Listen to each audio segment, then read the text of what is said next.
Welcome to KT Pinto's Naughty Thoughts, the Rocky Horror Edition. In this video, I'm going to review the Rocky Horror renewal, the tribute, what it's called is the Rocky Horror Picture Show, Let's Do the Time Warp Again. It's premiering on Fox on the 20th of October, but I was lucky enough at RKOCon to see the first, 25 minutes of it. Larry Vizel, and I'm sorry if I'm saying your name incorrectly, Larry, who is one of the VIPs of the Rocky Horror community, was able to get permission to show us the first 25 minutes of the show at the convention. And I was lucky enough to be there in the audience to see it. Now, I already had some conceptions about what I was going to think about this show. I'll totally admit, many of them weren't good. I'm one of those purist people. If something is done well, there's no need to do it again. I feel the same way about Ghostbusters. It's not necessary. Come up with an original thought. But I decided I'd be good and I would go see the first 20 minutes of it. And that way I could actually base my opinion on what I've seen, what an original idea. So for this, I did take notes because I want to try to stay on focus, although we know that's not really going to happen. Here's all the notes. Da da da da da da da da. Page 2. Da da da da. It's not that bad, I promise. But anyway, like I said, it's called Rocky Horror Picture Show, Let's Do the Time Warp Again. They call it a tribute to the original Rocky Horror. Tribute kind of bothers me because when I see tribute performers, they pretty much stay true to the actor or actress or singer that they are doing the tribute to.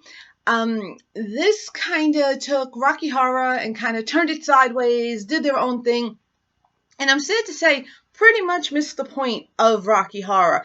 Now, the Rocky Horror Picture Show is, okay, let's just say it. It is a bad show. It's a bad movie. When people go to see Rocky Horror, they sit there, if they watch it without a shadow cast or without someone to explain what's going on, and they're just watching the movie is bad. It's not a good movie. It's not Oscar worthy. It's not in depth. There's no fascinating plot. So then that makes you wonder, why in the world has Rocky Horror not only stayed around, but have grown over the past 41 years? Why is it still so very powerful? And there's a couple of reasons for that. One of the things is that it has nothing to do with the movie itself. It has to do with the heart of the movie. And I'll go more into that as I go through this. The other thing is Richard O'Brien, who plays Riff Raff in the movie, but who is also the creator of Rocky Horror. He just got so damn lucky with the cast of Rocky Horror. I mean, these people in the cast, there were, except for 1 or 2 weak actors in this movie, these are people that take over the scene that they are in. And in a lot of cases, that could cause problems when you have too many. I don't want to say powerhouses is the wrong term, but they walk on that screen and bam, they are there. And a lot of times that could clash. And in this case in Rocky, it did not. It was cohesive. These characters are characters that you love because of the actors that portrayed them. And it's one of the things that I have written here. That's why I'm looking down. The problem with the revival is that it's not the cast from the original Rocky, and right there it loses something. In my mind, watching this, Fox pretty much paid a lot of money to have a college production of the Rocky Horror Picture Show. I'm not saying it was bad, but it wasn't Rocky. And here's a couple of reasons why. I'm kind of going to go through this a little bit. Now, for those of you who don't know the original Rocky Horror, some of the cast members, Tim Curry, who plays Frankenfurter, who's the character of Rocky, who makes this show. Okay, Susan Sarandon, Barry Bostwick, Meatloaf, and then as I mentioned, Richard O'Brien, Patricia Quinn, Little Nell. These are amazing presences on the screen. Okay, so now the new version, Laverne Cox. Okay, I love her. She is gorgeous. She has legs that go on forever, and she is amazing. But she is not Tim Curry. There's the problem right there. First of all, Laverne Cox is a woman. But the whole concept of the Frank character is that he's a transvestite. He's obviously male. You're taking the normal and twisting it around, because when Brad and Janet show up, there is this man dressed like a woman who does naughty things with them. Because I'm not going to give away the plot in case, there's like one person out there who has not seen Rocky. But Tim Curry, no pun intended, nails it. He's just this presence on the screen. He's just Tim Curry. It's really all there is to it. And Laverne Cox is not Tim Curry. She is beautiful. The costumes. I don't get she wore this like big mask thing, and when she first shows up, there's no impact. It's like, okay, it's a beautiful woman dancing around and saying she's a transvestite, but she's not a transvestite. She's a woman. You lost something. When a shadow cast does it, you're still seeing the movie above them as the shadow cast is performing. So it's Tim Curry and they're performing as a shadow cast. This isn't that. She's not Frankenfurter. Okay, Veronica Justice, she plays Janet. Now, when Susan Sarandon played Janet, the Janet character is supposed to be this virginal character, but has a little bit of a naughty side. And Susan Sarandon relays that naughty side, that she's not this perfect little, obedient woman that's going to just follow Brad around and do what he says. And she does it subtly. There's just little things like when Brad says he knew he should have gotten the spare tire fixed. Sarandon does this eye roll and like, oh, why am I with this idiot? Basically you could hear in her head she's saying asshole, just like everyone else in the audience is. It's little subtleties like that makes her take that step up. So when she does go to the naughty side, it's not as like shocking as you would think. Veronica Justice just kind of plays her two-dimensionally and just kind of goes, okay, and does the little sweet innocent way too much. So when it eventually comes to the point where she turns naughty, it's probably not going to flow as well as Susan Sarandon did it. Ryan McCartan, who does Brad, kudos to him. He did amazingly. Barry Bostwick, I know people might get upset when I say this, he did Brad okay. He kind of did a little bit of a two-dimensional. He really didn't get deep into the character like Susan Sarandon did with Janet. But Ryan, he took it to another level. He actually did Brad the way Susan Sarandon did Janet. If you ever were able to put those two together, it would be an amazing experience. I'm going to probably say his name wrong. Reeve Carney, who played Riff, he played Riff very well. Now, no one is going to play Riff the way Richard O'Brien did because Richard O'Brien created Riff, but he does these little subtle things that actually overpower the really bad wigs that he was wearing. I mean, the costuming was weird. That was the other thing. The wigs, the costuming, it's like they went to one of the Halloween stores on a clearance rack and got this crap and just thought, well, it's funny, haha, it's Rocky. In fact, the Riff character kind of looks a little like a really bad Beetlejuice meets Jack Skellington. But at least Reeve was able to overcome that and does a lot of these things. Like there's a look over that he does of Janet that you should really keep an eye out for. Hey, Christina Milian, who plays Magenta, sorry, that's all I really can say about that. Patricia Quinn, granted, I have a girl crush on Patricia Quinn. I've played Magenta in the past. So Magenta is the kind of character that I have this bond with, but she's another actress, Patricia Quinn, that she's just there in a lot of scenes, and she doesn't say a whole lot. A lot of times it's Riff who's doing something, or it's Frank who's doing something, and she gives these looks, or she has this expression. She really doesn't have to say anything, and she nails it. You see her. She's a presence on the screen. I'm going to say that a lot. Christina Milian was just like there in a red wig, and had no real impact. She was just She was there and just kind of following along, and yeah, okay. Annalay Ashford, who plays Columbia, basically she looked like a dollar store Cyndi Lauper, and again, Little Nell has it. That dance she does in Time Warp, that here I am, dun dun dun dun, but it wasn't an act. It was Little Nell and sparkly shorts, and look at me, here I am. You're looking at me because I'm me. Annalay is doing look at me, here I am because I'm dressed as a 1980s, wig. Nah, it just, again, no impact, no presence.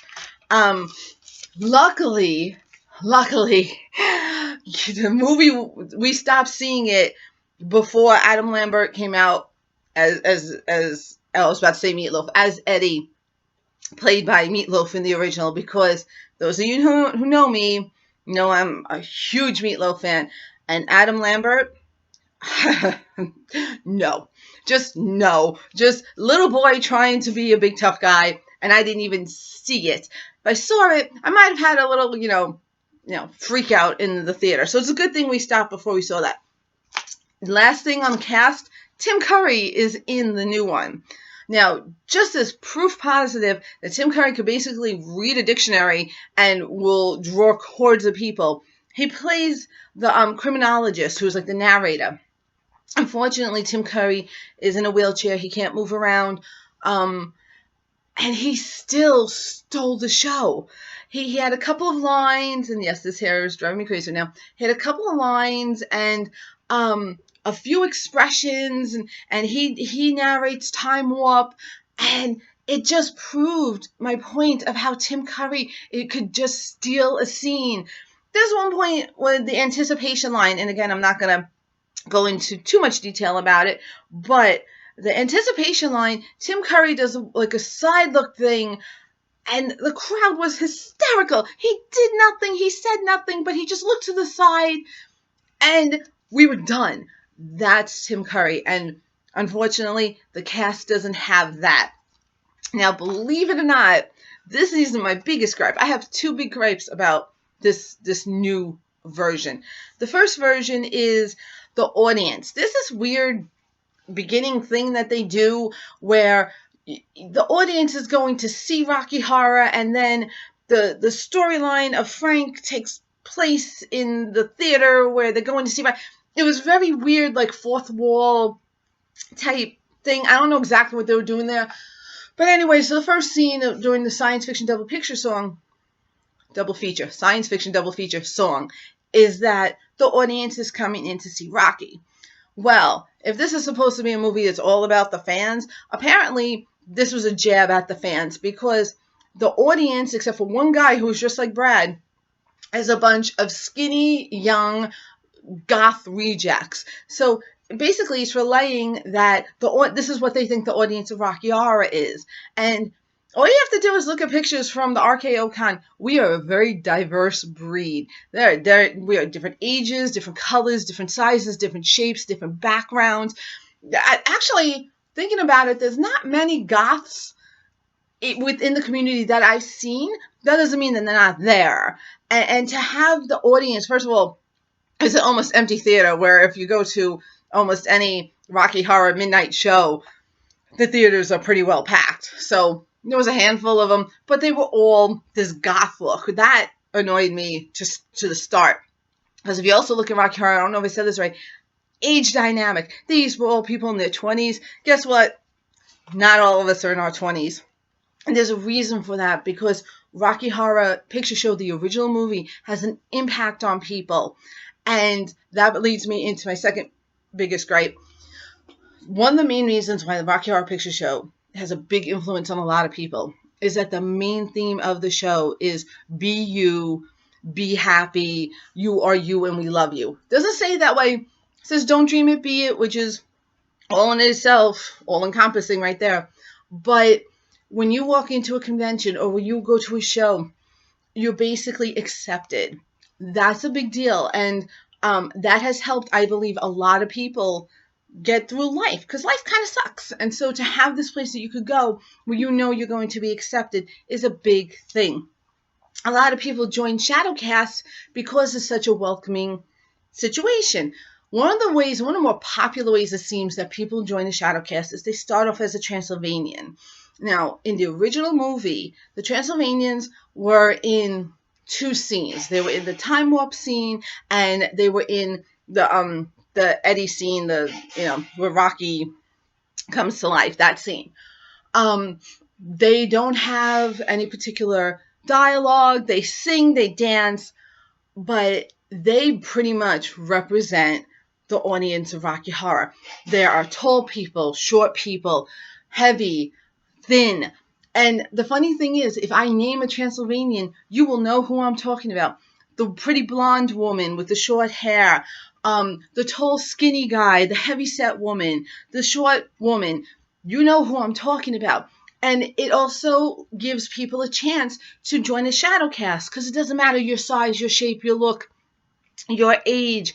You could be one of the Transylvanians, and you could fit in, on your own comfort level is how I mean it. Now we fast forward to the new Rocky Horror. The Transylvanians are all tall, thin, Hollywood pretty, professional dancers. That's it. They do this time warp in this way that no normal person could ever do the time warp. This dance routine, spinning on the ground, throwing people in the air, totally taking away the heart and the point of Rocky, that everyone is a part of us. Totally took it away. The whole idea of the new Rocky Horror was that it's all about the fans. It's all about the fans. It's all about the fans. And sometimes I wonder if they actually did any research of the fans when they did this movie. If they actually even understand exactly what Rocky Horror is about. Larry has said that this is like a love letter to the original Rocky. To me, it's like a blow-off letter. Like, yeah, we know you're there, but we're going to do our thing here, and what you stand for really doesn't matter. Am I reading a little bit into it? Yeah, but it amazes me that after this 20 minutes were over, people are like, oh my God, that's so great. Oh my God, that's so wonderful. And it's like, why? I don't understand. I don't understand what makes it so great. It's not a standalone. It's, Laverne's there, but she's not Frank. She's not Tim Curry. I was pretty much lost by the reaction of people going, "Oh my God, it's wonderful." Unfortunately, on the 20th, I believe I'm working, so I won't be able to see the full thing. But 20 minutes in, I really don't have high hopes for it. I don't see how it's going to make up for the fact that they've already shown most of the cast, and I'm not impressed. Anyway, I've talked for a while now, and I do want to hear your opinions about it. So please, I know you're not shy people. Feel free to give me your opinion. Feel free to have a different opinion from me. It's okay, but make sure if you have a different opinion from me, tell me why. Welcome to the Teacher KT. Tell me why you think this is as good or better than or not so good or horrible compared to the original Rocky, or just why it's good. Is it a standalone? I don't think so. It's, let's do the time warp again. But feel free, let me know. This is one of those rare moments in the daylight, so I hope you enjoyed seeing me. I didn't turn to a pile of dust. And I promise, I will do the review of RKO Khan. As you can see, RKO Khan has had an impact on various levels of my reviews, so it is coming soon. But I wanted to get this one out before the 20th, before the actual show came out. So for now, thanks a lot. Have a good day.